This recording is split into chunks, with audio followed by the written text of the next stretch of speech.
Amen. Isa po yung parang kami sa bawat isa. Tayo po yung magpapasalamat. Tayo po yung aking magandang aking wishing natin, great is your faithfulness.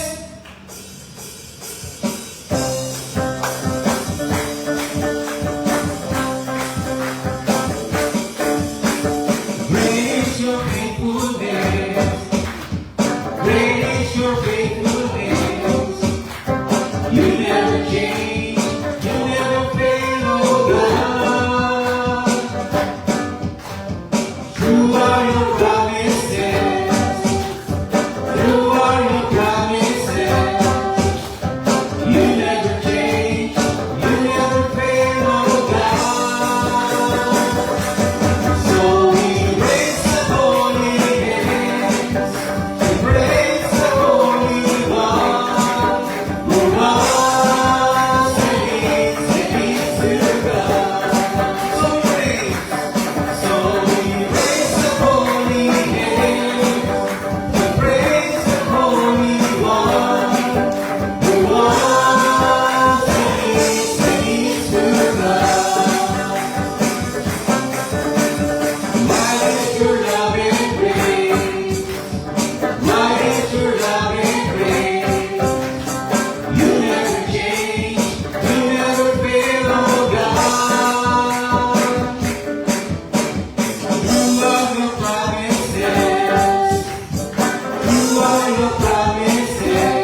to bless His holy name. For the last time, it is good to bless His holy name. Praise God, glorify Him, hallelujah, praise the Lord in town. Hallelujah, hallelujah, praise God, hallelujah. Praise God, manatili tayo sa Kanyang presensya. Awitin natin ang man and awitin. Water will turn into wine.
natin sa panalangin ang ating tagapanguna, buhat kay Pastor Greg, kay Sister Lisa Michelle, kay Pastor Jesse, Sister Angel Clark, kay Pastor Joe Campbell, maging ang ating national leader, Pastor Alberto and Sister Susan Disipita. At ang ating mga missionary workers sa ibang bansa, patuloy natin isama sa panalangin, maging ang bansang India, ang ating kapulungan ay nagkakaisang manalangin sa bansang India. No, sa hindi po nakakaalam ay ang bansang India ay pinakamalaking population na. No, pinalo niya po ang China na nasa 1.3 billion. No, at sabi nga ni Pastor Boyet, dahil nakarating siya doon, marami siyang nakikita ng India doon at pagpapaan ng mga Pilipino. Kaya tinatanong niya, "Are you Pilipino?" "No, I'm India." Kaya pwede pala tayo doon, no? Kasi nandun yung mga kababayan natin. No? So, sama niyo sa panalangin, no? At mga regional leader natin, patuloy silang gamitin ng ating Panginoon. Ganun din ang ating head chief, ang ating pastor, Pastor Sandy Susan Malinaw, Pastor Jesse Sarkayan Celis, Pastor Joel Sister Alice Hispano, at maging ang likod, maging ang bibahay, Sister Gaba, Pastor Alas, Sister Sonita Taglada, Pastor Mark, Sister Ruby Budota, Pastor Rocky, Sister Joel Patalingho, Pastor Nato, Sister Lorna Soria, at ganoon din si Pastor Renato, Sister Betty Suruis. At ganoon din ang aking mga kapatid na negosyante, mga business, ay patuloy na pagpalain ng Panginoon, ang Artist family, ganoon din si Sister Pita Esteban, Sister Imelda Amores, at ganoon din si Brother Alex and Sister Christy Granadine. At sa prayer request, sama natin si Brother Gian and Sister Zenia Alzaron na sila ay biyang anak, pagpalain sila ng ating Panginoon. At ganoon din sa mga kapatid natin na sa baling ng karamdaman, si Brother Julius Celis Sr. at ganoon din si Brother Leo Hilot, ang past recovery, patuloy nilang makamit sa tulong ng biyaya ng ating Panginoon. Si Sister Linda Cabas sa kanyang breast cancer, si Brother R.T. Tabares sa kanyang God's School. At sama din natin sa panalangin ng ating kapatid sa ibang bansa, si Sister Leda Malinaw, si Sister Jenny Malinaw, at si Sister J. Marie Rapsi. Sila ingatan ng ating Panginoon. Maging ating bansa, isama natin, alam natin ang nangyayari sa ating bansa, at hindi natin ito magagawa, kundi tanging Diyos lamang ang pwedeng makatulong sa atin. At minsan pa, naparito ka, may personal pangangailangan sa Panginoon, pwede ba makita ang iyong kamay? Sama-sama natin itong dulog sa Kanya, financial man yan, physical, mental, emotional, at pangunahan tayo sa pambukas ng panalangin ni Brother Ong. Pero bago lahat, minsan papurihin muna natin siya sa gabi ito. Hallelujah! Praise God! Maraming tayo ng hallelujah! Praise the Lord!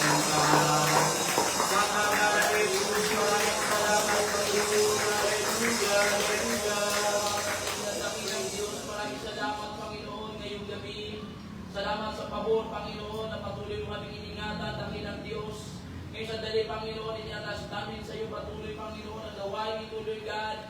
Ikaw siya magpada, Panginoon, tulungan mo kami, tago mo kami sa iyong likuran, at anumang distraction, Panginoon, aming sinasaway ngayong gabi. Ikaw patuloy, Lord God, na mangusap sa bawat isa, naniwala kami, Panginoon, na nabas kami sa gusaling ito. Patuloy mo pinatagpo ang pangailangan ng bawat isa, Panginoon. Salamat o Diyos. Ngayon sa dali, Panginoon, iatasin po namin sa iyo, Panginoon, Lord God, mga kapatid namin, Panginoon, may karamdaman na patuloy humihingi ng kagalingan, ng himala sa kanilang buhay, Panginoon. Abutin mo sila, Panginoon, gawin, Lord God, mga kapatiran namin sa ibang bansa, Panginoon, mga misyonary, Panginoon, higit sa lahat, Lord God, ang mga kapatiran namin, Panginoon, Lord God, sa mga malayong lugar, Panginoon, Lord, patuloy ka pumilos, Panginoon, ilay mo sila sa mga kapahamakan. Kaya sa mga sandali ito, Panginoon, tulungan mo kami, dakilang Diyos. Gawin, Panginoon, ang gawain sa Las Piñas, Panginoon. Ang under pastor, Lord God, ng Las Piñas, Panginoon, itinatasin po namin sa iyo, Panginoon. Maging, Lord, ang mga activity pa, Panginoon, sa sunod na mga araw, o Diyos. Ngayon pa lamang, Panginoon, inaangkin na namin ang pagtatagumpay at ang pagsama mo sa aming kalagitan. Maraming salamat, o Diyos. Ito po aming dalangin sa pangalan ni Jesus. Amen. Praise God. Bago tayo welcome natin ang bawat isa, pag-mawag kami ng sinalawin. Celebrate, Jesus, celebrate. Celebrate,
po ang masaya.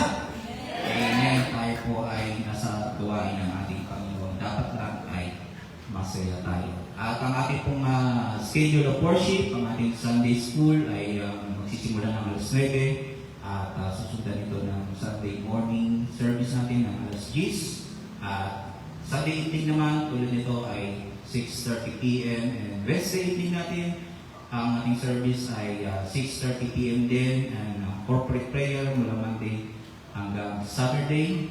At sa mga mayroong prayer requests and counseling, nandito po ang contact number ng ating pastor. Kung may kayong katanungan, pwede kayong tumawag or mag-text sa numero na nasa TV screen natin. Sa karagdagang announcement natin, this coming June 12 to 13, ito po yung Las Marinas Church Revival. No? At sa gabi po ito, no? 6:30 p.m. pero meron po tayong impact team. So, 4:30 kung yung kakamali ang start ng impact team. So, 12 and 13 meron pong impact team. Sa mga gustong sumama, ay magsabi lamang po kayo sa ating pastor para mabudget din yung natin, papasahin natin papunta doon. At yung kanilang anniversary ay gagawin sa June 14. June 19 naman, June 19 to 21, Munoz Church opening. No, sa mga gusto rin sumama ay magsabi lang din, no, at para mabilang kung sino po talaga yung makakasama. Kailangan natin tulungan ang Munoz Church, no, dahil sila ay nagpapasimula pa lamang at hindi po biro yung kanilang kakaharapin sa lugar na yun. So, ito lang po muna ang aking mga pabalita at kung wala na pong makalimutan, ay tayo po muna dadako sa isa pang mga nagagawain, ang pagbibigay. Amen. Sino gusto pala yung Panginoon? Amen. At ako po ay isa sa mga na-bless, no? At dahil yun, simula yun, yung pangangaral ni Pastor, kung natatandaan niyo pangangaral ni Pastor, yung basbas ng magulang, doon ko po napagtanto yun eh. Nung pinag-pray ako ng aking ina, ay naramdaman ko talaga yung angat kalikasan. No? 3 beses na po kami nilance out noon. No? Lahat ng national leader nandoon, pinipipray kami, pero iba talaga yung basbas ng magulang eh. Sabi ko, ano kaya yun? Kaya di ko akalain yung hinihingi ko sa Panginoon, binigyan ng Panginoon. At marami nagtataka, siguro yung nagbigay sa iyo ng sasakyan, siguro Christian yun. Hindi ko rin masabi kasi nakapunta ako sa bahay nila, alam ng double ito. No? Christian sila, pero sa Katolik. No? Kaya sabi ko, Christian hindi, ano lang yan. Siguro faithful talaga ng Diyos. No? At kung nais na tayo pagpalain ng Panginoon, walang pwedeng sino mang makahadlang. Amen. Para sa iyo, para sa iyo. Basahin natin sa Biblia sa 1 Kings chapter 17, verse 2 hanggang 6. 1 Kings chapter 17, verse 2 to 6. Ang mensahe ng Diyos ay dumating kay Elias na nagsasabing, lisanin mong lugar na ito at pumunta sa pasilanganan. Magtago ka sa batis ng Kerit sa silangan ng Jordan. Mangyayari na iinom ka ng tubig sa tubig mula sa batis at inutusan ko ang mga uwak na pakainin ka roon. Kaya umalis si Elias at ginawa ang inutos si Yahweh. Pumunta siya para mamuhay sa batis ng Kerit sa silangan ng Jordan. Dinalhan siya ng mga uwak ng tinapay at karne sa umaga at sa gabi at uminom siya mula sa batis. Can you imagine isang uwak ang nagpakain sa lingkod ng Diyos? Kaya sino ang pwedeng humadlang sa pagpapala ng Diyos? Kung nais ka talaga pagpalain ng Panginoon, pagpapalain ka. Kung naalala niyo po yung story ni Job, di ba alam natin yung story ni Job? Di ba? Ang Diyos, pinagmamalaki ng Diyos si Job. si Satanas na nanahimik, akyat manako. Pinansin ng Diyos, Satanas, napansin mo ba ang lingkod kong si Job? Walang kagaya niya. Ang sabi naman ni Satanas, kaya lang naglilingkod sa iyo yan kasi pinagpapala mo. Ibig sabihin, kahit si Satanas, aminado siya na yung pagpapala ng Diyos, hindi niya kayang galawin. No? Kasi sabi niya kaya naman naglilingkod sa iyo kasi pinagpapala mo.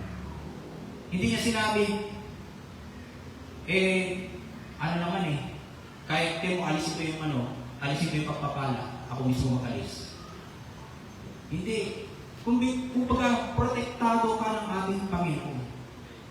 At pinagmamalaki ka niya. Kaya, naniniwala ako, walang sino mang pwedeng madlang sa pagpapala ng Diyos sa atin. Kagabi, on Friday, ay nahamon ako sa pangangaral, sa paghahamon. Talagang mayroon ako pangangailangan talaga. Dahil magpapasukan, gipit na gipit din kami. Pero dahil nga sa hamon, first time ko nakapagbigay ng ganong kalaking talaga. Nung discipleship, nahamon ako sa pangangaral ni Pastor Jonathan. Subukan mo, Panginoon. Diba, tingnan mo yung ginamit ng illustration, yung dagat, no? Yung Dead Sea, kaya pala patay kasi walang lumalabas puro lang siya tanggap ng tanggap.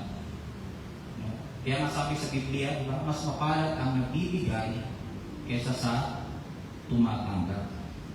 Kaya sabi ko, alam ko malaking pangangailangan ko, pero dahil hinahamon ako, nahamon ako, sabi ko, sige, ibibigay ko. Hindi alam ni Sister Ruth yun. Pang-ano sana na yun ng allowance sana yun. Pero dahil nga, sabi ko, hindi. Ano to yun?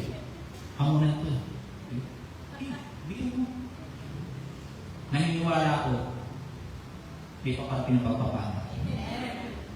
Naniniwala. Kaya ganito tayo, huwag tayo manawa. No? Sa pagbibigay. Then alam natin, hindi ito babalik ng walang ganti. Kundi ang Diyos mismo ay magbabalik nito. Hindi lang doble, kundi triple pa ang ibabalik ng Panginoon sa atin. Kaya huwag po tayong manawa at lalo na sa pagsuporta sa gawain ng ating Panginoon. At tulad yan na pakinggan natin o napanood natin yung building na nakuha nila sa Muñoz, yung malaking amount yun, no? So malaki rin kasi, kaya so malaki din ang amount. So pero kung pagtutulong-tulungan natin, di ba? Tulad ng mga langgam, maliliit lang sila, pero pag tayo nagtulong-tulong sila, pagdating ng tag-ani, no, ang dami nilang naiipon. So, ganun din yan ang church para tayong mga langgam. No, maliliit lang, pero pag pinagsama-sama natin ang para sa Panginoon, napakalaki nito. No? Kaya tayo po ay maghahandog ng ating kaloob at pangunahan tayo sa paglito ng ating kaloob ni Brother Vincent.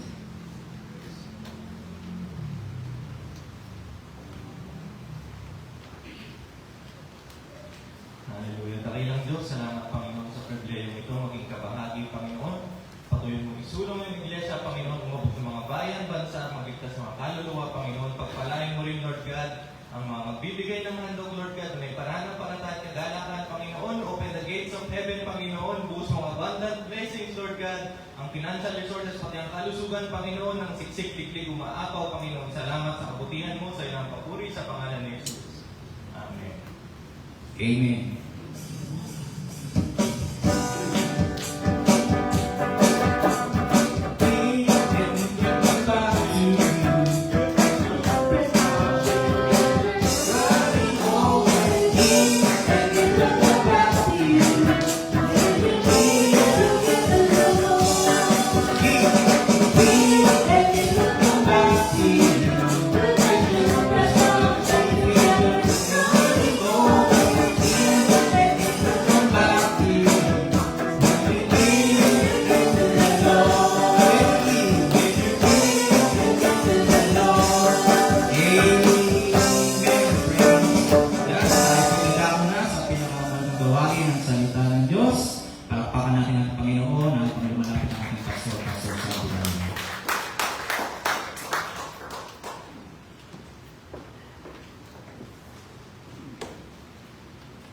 Amen.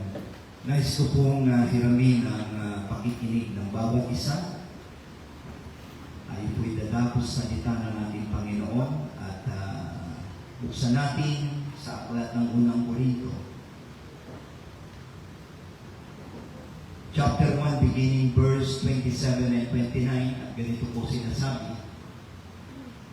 Kung pinili ng Diyos ang mga bagay na kamangmangan ng sanlibutan upang hiyain niya ang mga marurunong, at pinili ng Diyos ang mga bagay na mahihina ng sanlibutan upang hiyain niya ang mga bagay na malalakas. At ang mga bagay na mababa ng sanlibutan at ang mga bagay na hinama ang pinili ng Diyos. Oo, at ang mga bagay na walang halaga upang mawalang halaga ang mga bagay na mahahalaga. Upang walang laman na magmapuri sa harapan ng Diyos. Ang ating key verse, pinili ng Diyos ang mga bagay na mahihina sa sanlibutan upang hiyain ang malalakas, upang walang laman na magmapuri sa harapan ng Diyos. Nais kong mangaral ngayong gabi sa paksang The God of Holy Surprises. Kung bakit nais kong ipangaral ito, dahil maraming Kristiyano ang pinaghaharian ng alinlangan at takot. Ay dali nating nakalimot, katatapos lang ng ating conference na mayroong temang super expectancy. Ibig sabihin, yung mga bagay na imposible, hangarin natin na mangyari sa ating buhay. At purihin ng Diyos, dahil ito'y sinampalatayanan ko, may mga sorpresa na ginawa ang Diyos. Sa family ko, sa finances, at higit sa lahat sa aming ministry. So, ito nga, yung favor ng Panginoon sa hindi nakakaalam, mga kapatid, ay nakapasa ako ng US visa. No? At by the grace of God, at mapuri ang ating Panginoon. So, isa itong sorpresa. Dahil talagang, sabi ko nga, Panginoon, hindi ko naman ito hiningi, kundi ako ay nakatanggap ng invitation at sa dami namin, mga kapatid na mga pastor, nasa 600 dito po sa ating pong bansa at dito sa NCR na lang, mga nasa 300. Pero tingnan po ninyo, isa po ko sa naimbitahan. At dahil ito, mga kapatid, ay paanyaya, para sa akin ito isang malaking hamon. Kaya sabi ko, sige, susubukan ko. Wala akong pananalapi kasi yung babayaran mo sa US visa ay nasa 15,500. So meron akong engaged na preaching na imbitahan ako sa isang simbahan. At nakatanggap ako ng honorarium na 16,000. Yung 1,000 ay ipinless ko sa pastor natin sa Imus. Tapos yung 15,000. So sabi ko, praise God, meron na akong pangbayad. No? Dadagdagan ko na lang ng 500. So, hindi galing sa aking bulsa. Ang point ko rito, mga kapatid, may ginamit ang Diyos na pinagdugtong-dugtong niya para doon sa proseso na gustong gawin ng Panginoon. At nung ako nga ay humarap na doon, sabi ko nga sa inyo, hindi ko alam yung aking gagawin kasi taliwas doon sa ibinigay sa akin na ahead na ito yung i-review mo, pastor. At ito yung posibilidad na itatanong sa iyo. So, ni-review ko yun. At tulog ko 2 oras na. Pero pagdating ko doon, mga kapatid, sa harap ng konsol, hindi yun ang tinanong.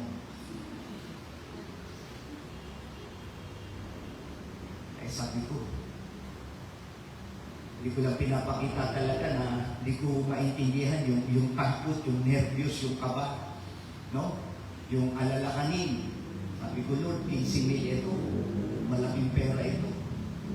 Pagkakataong ito. So, sa madaling salita, wala akong inasahan. Wala talaga. No? Wala akong inasahan. Kundi, hinakbangan ko lang yung challenge. Yung pala ang Diyos ganun. Kung ang tingin sa'yo ay mahina, ang Panginoon, ang favor niya ay makukuha mo. At ang magandang resulta nga doon, sabi ko nga, paglabas ko, pagkatapos ko, sabi ko, purihin ng Panginoon, ay nakapasa. Kaya tuwan-tuwa ako. Alam nyo, ang epekto muna nito sa ministry ko, sa tagal ko na nagmi-ministeryo, nagkaroon ako lalo ng kumpiyansa sa sarili. Self-esteem, mga kapatid. No? Ay sabi ko, gawa ito ng Diyos. At yun ang sinabi namin, mag-asawa sa aming mga anak, gawa ito ng Diyos. No? Kaya, itong pangangaral na ito ay para doon sa mga naniniwala na ang Diyos ay merong pwedeng magawa sa iyo. Mangungusap ako pangkalahatan sa mga dumaranas ng karamdaman. Pang-espiritual, pananalapi. Mga kapatid, ang panalangin ko, sorpresahin ka ng Diyos. Hallelujah. Ang Diyos ay may paraan ng paggawa na taliwas sa inaasahan ng tao. Kapag iniisip natin tapos na, saka siya gumagawa. Kapag nakikita natin mahina na tayo, sa Kanya ipinapakita ang Kanyang lakas. Maraming lingkod ng Diyos ang dumaan sa mga pagsubok na hindi nila pinili o hindi nila gusto. Pagtataksil, kakulangan, pagod, kabiguan. Ngunit nananatili pa rin silang tapat. At ito ang magandang balita sa mga matatapat. Ang mga tapat na lingkod ay kadalasang nagiging saksi sa mga banal na sorpresa ng ating Panginoon. Kaya tatlong katotohanan ang ating pag-uusapan. Point number 1, God surprises us with His choice. Hindi ka pinili dahil ikaw ang pinakamagaling. Pinili ka dahil may nakita ang Diyos na hindi nakita ng iba. Halimbawa si David, hindi nakita ng kanyang pamilya bilang susunod na hari. Si Gideon, hindi nakita ang sarili bilang bayani. Maging si Pedro ay simpleng mangingisda lamang. Ngunit mga kapatid, ang pinili ng Diyos ay hindi base sa kakayanan at panlabas na kalagayan ng tao, kundi ang tinitignan ng Diyos ay ang ating puso.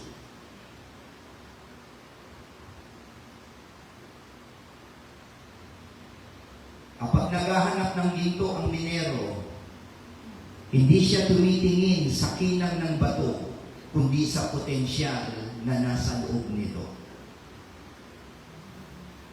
Kaya yung mga mag-aalahas, alam nila kung ito ay tunay o 295 lang. Ginto o gintubog. Kaya huwag kayong di-display kay Sister Lita na naninilaw kayo. Kasi alam niya kung ilang karat. Alam niya kung tunay yan. Mga kapatid. So kung pinili ka ng Diyos, ganito rin ang Panginoon. Habang ang tao ay nakatingin sa panlabas, ang Diyos ay nakatingin sa posibilidad. Kaya yung mga imposibleng bagay sa tao, ito ay posible sa Diyos. I-exercise natin ngayong gabi ay yung ating faith. Hallelujah! Kasi baka nakakalimot na kayo. Tayo ay tinawag na mga mananampalataya. Ang ibig sabihin niyan, nabubuhay tayo sa pananampalataya. No? Kaya bawat pagdalo, ito mga kapatid, ang dapat niyong maintindihan, umasam kayo, nakatatagpuin ng Diyos ang ating pangangailangan. Ito kasi ang nangyayari ngayon, parang nagiging pangkaraniwan na lamang yung pagdalo natin. Parang nagiging reliyon na lang din tayo pagdadalo. Mga kapatid, kaya ang sabi ng ating Panginoon, lumakad tayo na may pagtitiwala at pananampalataya sa Diyos. Habang ang tao ay nakatingin sa panlabas, ang Diyos ay nakatingin sa posibilidad.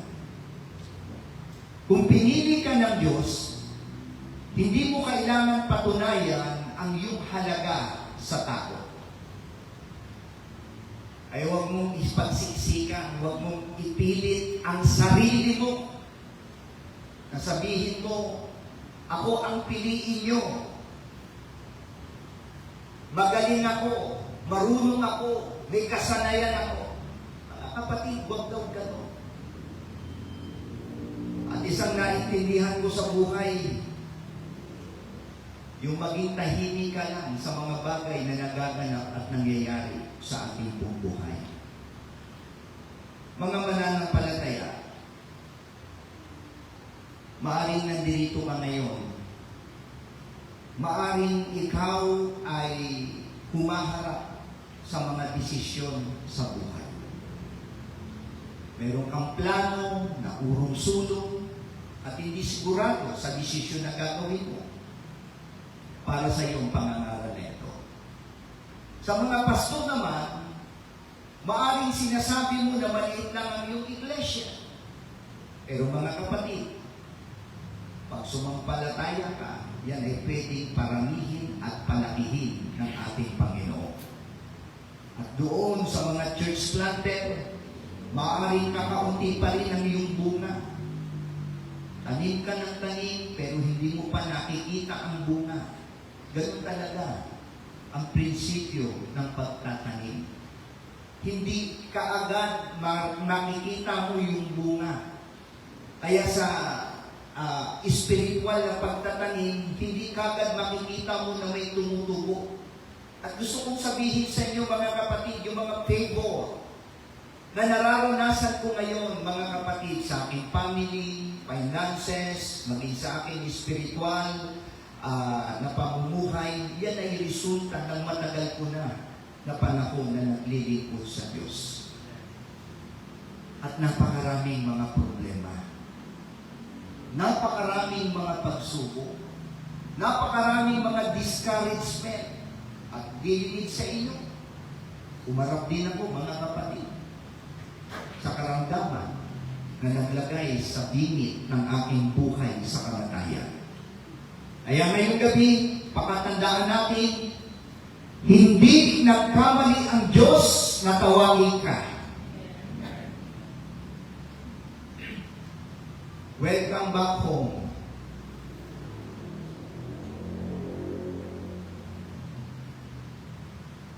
Nandito ka ngayon. No? Hindi aksidente nga. Sabi ng Panginoon, pinili kita.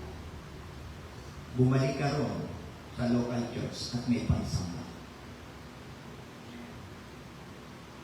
Isipin mo yun, inilayo mo na yung sarili mo. Nakipag-compromise ka na. Gusto mo nang mag-backslide, pero anong ginawa ng Panginoon? Inuwa ka pa rin, binalik ka pa rin sa paglilingkod sa Diyos. Hindi ka makakatakas sa tawag ng Panginoon. At gusto kong sabihin sa iyo, sa sinapupunan pa lang ng siya ng iyong ina, tinawag ka na niya. May plano na ang Diyos sa buhay mo. Ngayon mo lang nalaman.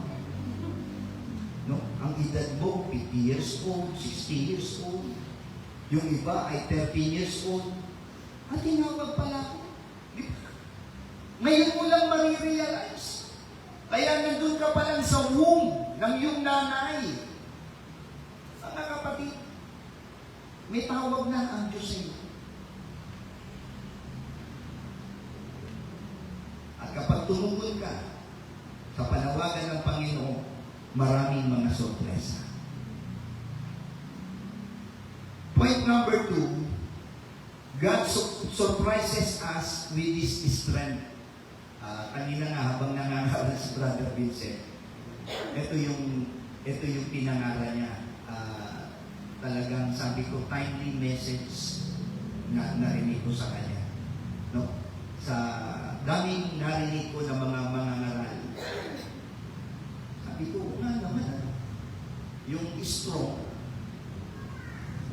masasabi na strong, yung kapag bumagsak, kapag dumapa o nadapa, ay bumabangon. Yung pala ibig sabihin ng strong.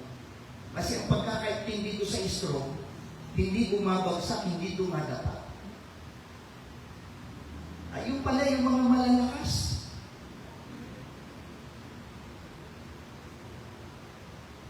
Kaya sabi ko, yung second point ko, binanggit na ni Brother Vincent. Kaya hindi ko na ganong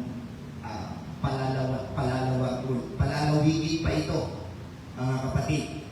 No? Ang katotohanan, kapag ubos na ang lakas mo, hindi pa ubos ang kapangyarihan ng Diyos. Ang totoo nun, siya'y magpapasimula pa lang. Maraming lingkod ng Diyos ang gustong sumuko.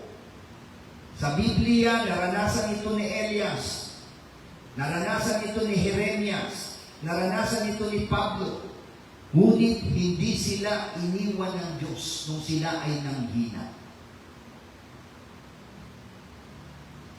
Ang saranggola ay hindi lumilipad dahil kasama nito ang hangin, kundi kung bakit siya lumilipad dahil nilalabanan niya ang hangin.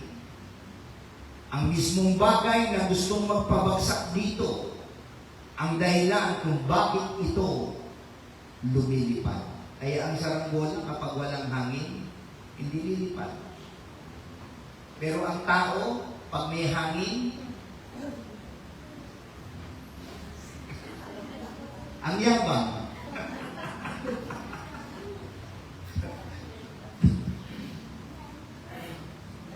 May mga mahangin eh. Pag dumating siya, bida sa kwentuhan, mararamdaman mo, yan, parang ibu-ibu, parang buhawi. Tumabi na kayo. No? Siya ang bida. Yung mga kinikwento niya naman, mga imposible, hindi makatotohanan. Mga kapatid, tulad ng saranggola, nilalabanan niya ang hangin kung bakit siya pumapailangan. Ganito rin ang mga pagsubok sa ministeryo. Ang pagsubok na akala mong sisira ay maaaring siya rin gamitin ng Diyos upang itaas ka. No? Upang pumailang lang ka.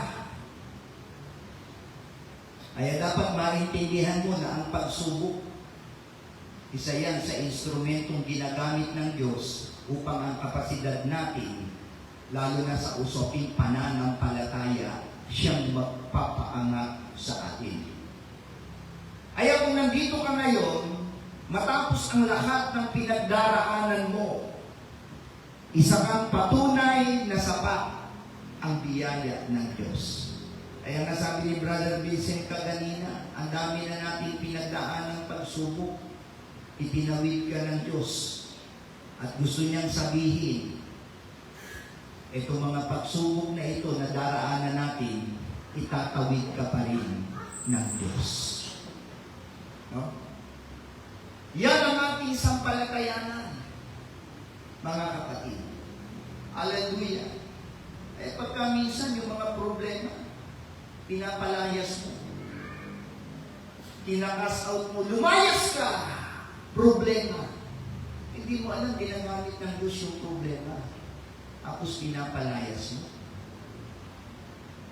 Kaya doon mo nga makikita ang isang tao, isang mananampalataya, isang alagad, isang lingkod ng Diyos ang umaharap sa problema.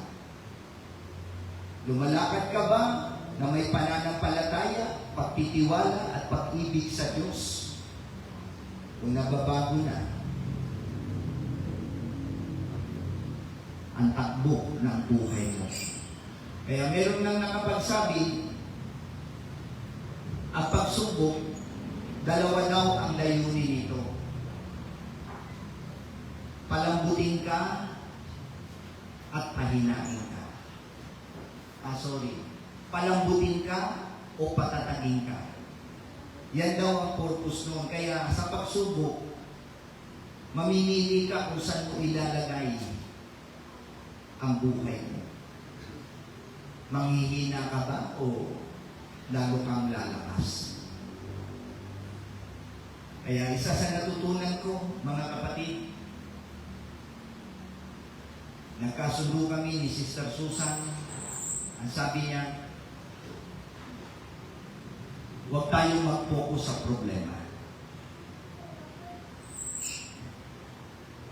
Kasi parang halos lahat nakatuto kami sa kalagayan ni Leo.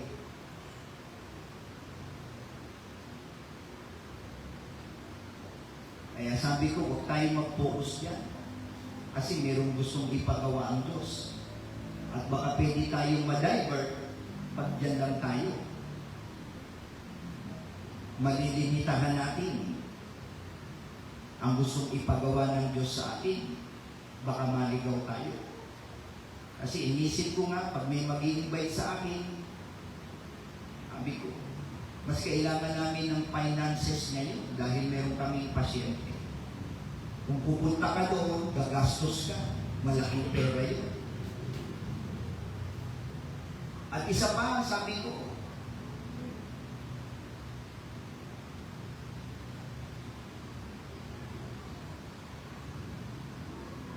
isa pa sa gusto ko sabihin, mga kapatid,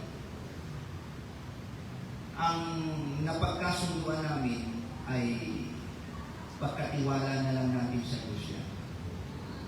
Kasi sa totoo lang, wala tayong magagawa. Wala tayong magagawa. Kaya ibigay na natin sa Diyos. Kaya ito yung isang bagay na dapat nating maunawaan at maintindihan, mga mananampalataya. Kasi pag sinabi mo, Lord, pagod na ako, nangihina na ako, wala na akong lakas, tsaka ang Diyos ay magsasaklolo sa atin. Siya na ang kikilos. Parang sinasabi mo, Lord, pinapahintulutan ka ng ikaw na ang gumalaw sa aking pamilya, sa aming ministry, sa aming finances. Panginoon, ikaw na. At yun ang dapat, mga kapatid. Bigay natin ang lahat para sa ating Panginoon. Ikatlo, point number 3, God surprises us with His reward. Ang Diyos ay hindi nakakalimot sa mga nananatiling tapat. Si Jose mula sa kulungan patungong palasyo. Si Job mula sa pagdurusa patungo sa pagpapanumbalik o yung restoration. Marami nawala sa kanya. Ari-arian. Ang kanyang mga anak, pati ang kanyang kalusugan, mga kapatid. Pero nanatili siyang tapat. At anong sabi po ng banal na kasulatan? Pagkatapos sa mga pagsubok na iyon, lahat ng nawala sa kanya ay ibinalik ng Panginoon. Doble pa. Restoration. Kaya pag nawalan ka, hindi dahil kinukuha ng Diyos, kundi ang nais ng Diyos, paramihin niya. Kaya nabanggit niya, yung katagang Diyos ang nagbigay, Diyos din ang may karapatang kumuha. Kaya pag kinuha ng Panginoon, ibigay mo. Dahil katiwala lang tayo, mga kapatid. At ang Diyos, sabi ng banal na kasulatan, siya ang nagmamay-ari. Kaya kung iniisip mong magaling ka, kaya mong i-multiply, kaya mong proteksyonan ng pamilya mo, kaya mong palaguin, mga kapatid, palawagin ang iyong hangganan. Gusto kong sabihin sa iyo, mas magaling pa ang Diyos kaysa sa atin. Kaya nga kinuha ng Diyos. Ito sabi ni Job, meron na akong malusog na pamilya, meron na akong malawak na ari-ari, meron na akong matikas na pangangatawan, marami akong mga tauhang nasasakupan. Kinuha mo na ng Diyos yun. Bakit? Kasi ayaw ng Diyos umaasa ka sa mga bagay na pangsanlibutan. Kaya kung ano man trabaho mo ngayon, ano man kalagayan mo ngayon, at kung marami kang pera ngayon, huwag mong ipagmalakihan. Katiwala ka lang ng Diyos at bilang katiwala, dapat ikaw ay maging mabuting katiwala. Kaya ang mabuting katiwala, mga kapatid, na pagkakatiwalaan, pag nawala yung mga pinagkakatiwala sa Kanya. At kapag ito ay binalik ng Diyos sa Kanya, ito ay Kanyang pararamihin, Kanyang palalaguin. Ito yung magandang pangako ng ating pong Panginoon, restoration. Kaya doon sa mga nawalan, kinuha ng Diyos yan dahil kapag ang Diyos ang kumuha, ang gusto niya, siya yung magpapalago. Kaya huwag ka mangamba. Nawalan ka ng trabaho, ang tawag doon, hindi pagkawala. Pinalalakas ka lang ng Diyos. Inihahanda ka lang ng Diyos. Inihahanda ka lang ng Panginoon. At kung nawalan ka, mga kapatid, ng ari-arian, ng pera, aminin natin, at malaki tayo, hindi tayo naging mabuting katiwala, kaya kinuha mo na ng Diyos yan.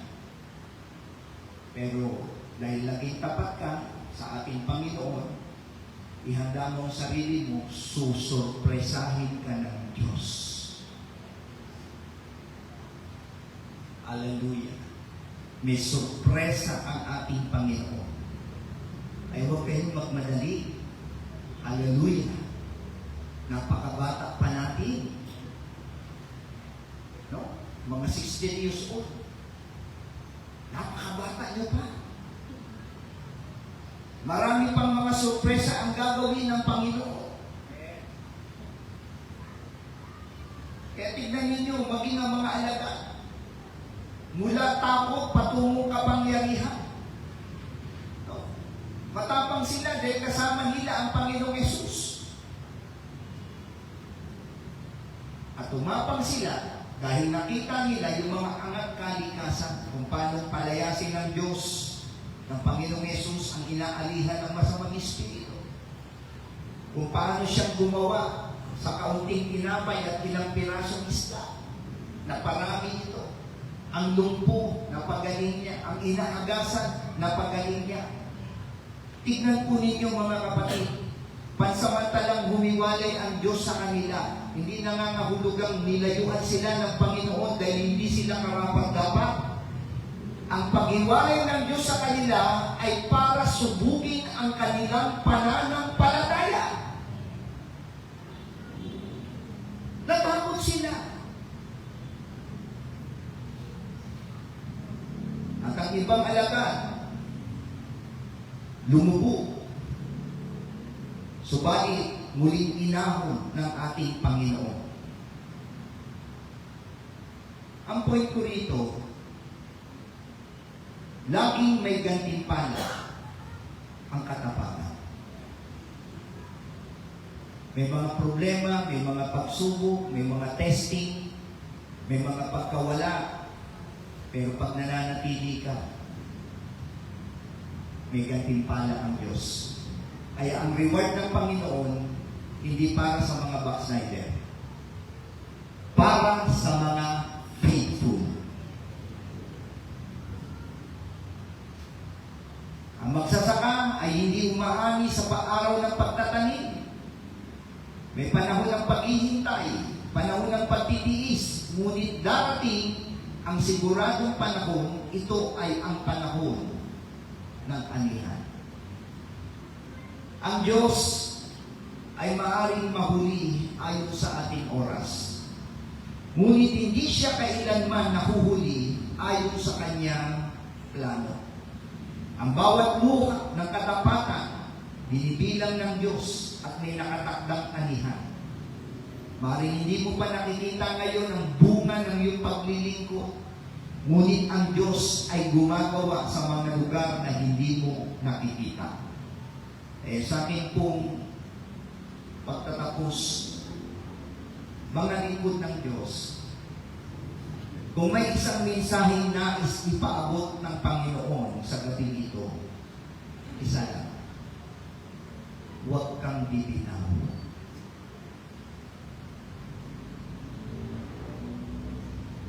Dahil ang Diyos na pumili sa iyo, nagpapalakas sa iyo, at nangako ng gantimpala sa iyo, ay nananatiling the God of holy surprises.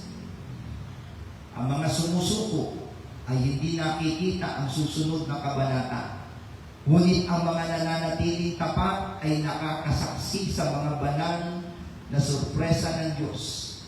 Manatiling tapat, manatiling mapagpakumbaba, manatiling naglilingkod, sapagkat ang pinakamagandang sorpresa ng Diyos ay kadalasang dumarating sa mga taong tumatangging sumuko.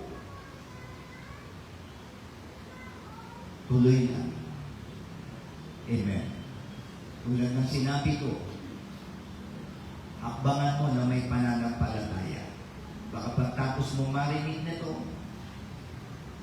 papasok ka sa inyong tahanan, mga kapatid, ilang hakbang, nasulog ka na, may sorpresa ang Diyos.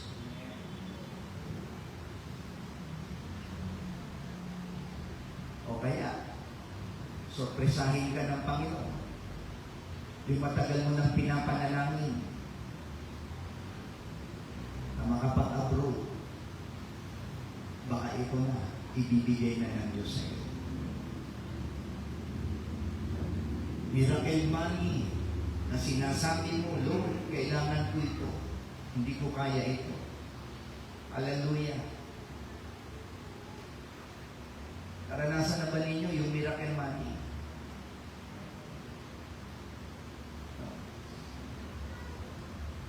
Kaya sabi ko talagang napakabuti ng Diyos. Isipin mo, gampanan mo lang yung tungkulin mo. Yung mga obligasyon at responsibilidad mo, bahala ang Diyos niya. Bahala ang Diyos niya. Hallelujah. Kaya mga kapatid, ito yung challenge, ito yung hamon na gusto kong sabihin at gusto kong ipaunawa sa inyo. Pag ako nangangaral, ako unang sumasampalataya sa aking pinapangaral.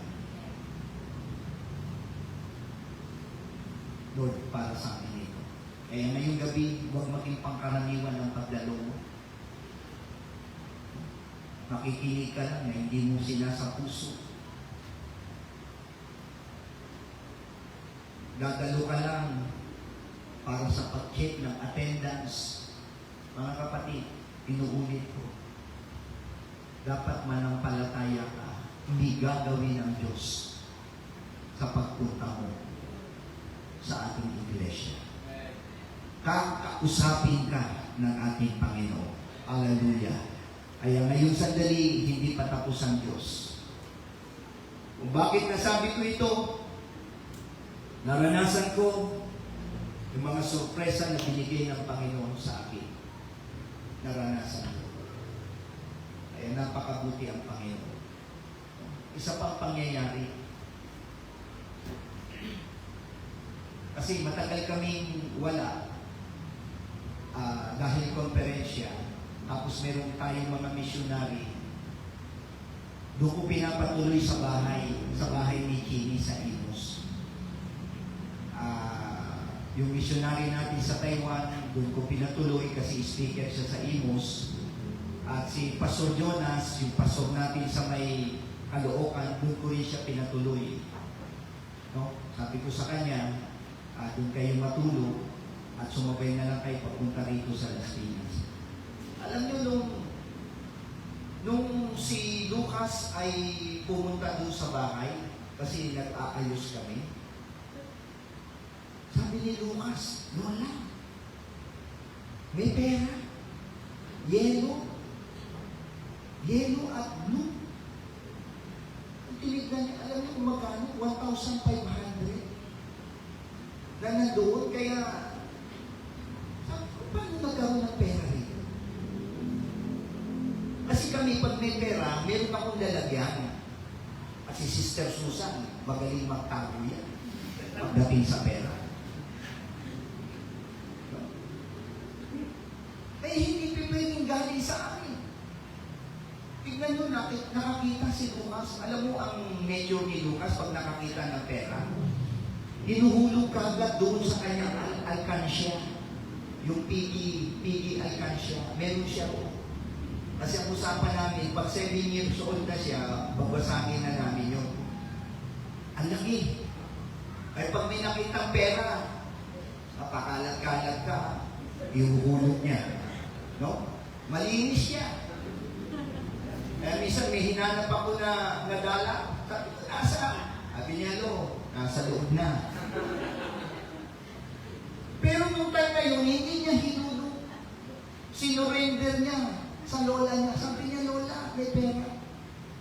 Kaya ang suspetsya ko, baka itong si Pastor Ray, saka yung kanyang wife na natulog doon, o kaya si Pastor Jonas, pati yung kanyang wife, baka sila yung naglagay doon ng pera.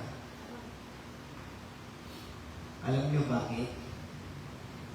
Kasi ganun ang ginagawa namin ni Mrs. Pag mag-check-in kami sa hotel, iniipitan namin ng pera. Pinakati doon sa maglilinis. No? Ganon yung pinapractice namin. Alam mo bakit? Kasi yung aming anak, si Chini, tagalinis din ng mga kwarto sa barko. Ay pag naglilinis siya, may mga nakaipit, kung ilang dolyares yun, o Canadian dollar, o iba-iba, may nakaipit yun. Kaya, ginagawa namin yun, then nagtatanim kami, mga kapatid, nagtatanim kami. No? Dahil ang prinsipyo natin ay magtanim, at kung may tinanim ka, meron kang aanihin. At gusto ko mga kapatid, anihin yun ng aking anak. At sa aking pagtatapos, ito, uulitin ko uli At tatapos lang ng May Conference, naghamon si Pastor Greg Mitchell, Thursday night, patungkol sa pagmimisyon, mga kapatid. Sabi ni Sister Susan sa akin, sabi niya, yung dollar natin, ibigay na natin. Sabi ko sa kanya, sige, ibigay mo na. Kasi pag uuwi si Chini, binibigyan kami ng dollar, iniipon namin yun. Kaya binigay ni Sister Susan.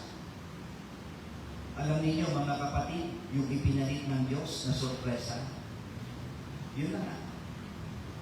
Nakapasa ako ng US visa.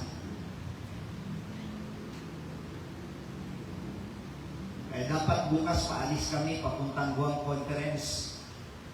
Pero dahil hindi nga pinalad yung aking kasama, sabi ko hindi na lang ako tutuloy. At magpapaliwanag na lang ako sa headship. At lalong tumibay yung aking paniniwala na huwag na rin tumuloy dahil nung nangailangan yung Munyos. Yung building natin doon, 35,000 yun, natawaran ng 20,000. Napakalaki. Eh sabi ko, yung pamasahe ko sa Guam, ibibigay ko na lang rito, makuha lang natin. So nakuha natin. Kaya nung nag-report ako sa headship nung Friday, sinabi ko sa kanya, sabi ko, Pastor, nakapasa ako. Sabi niya, maganda. O di kasama kita sa Guam. Sabi ko, Pastor, hindi na muna. Total, marami pa namang conference. Eh, sabi niya, sige. Sa Prescott Conference, hihingi tayo ng imbitasyon. Isasama kita. Alam mo ba, pag may imbitasyon, libre ka sa pamasahe. Hindi kayo masaya? Parang ayaw niyo ata ako makarating ng Amerika. Amen? Amen. Balikan natin ha. Nagbigay si Sister Susan ng dala. Ano sorpresa ng Diyos? Makakatungtong ka ng Amerika. Gusto nyo makarating ng ibang bansa? Magbigay ka rin, mga kapatid, ng dala. Kung gusto nyo pumunta ng Taiwan, magbigay kayo Taiwan dala. Canada, Canadian dala. Kaya nandito ka lang sa Pilipinas kasi ang binibigay mo, peso. Amen? Seed of faith. Kaya may sorpresa ang Diyos. Palapakan natin ang Panginoon.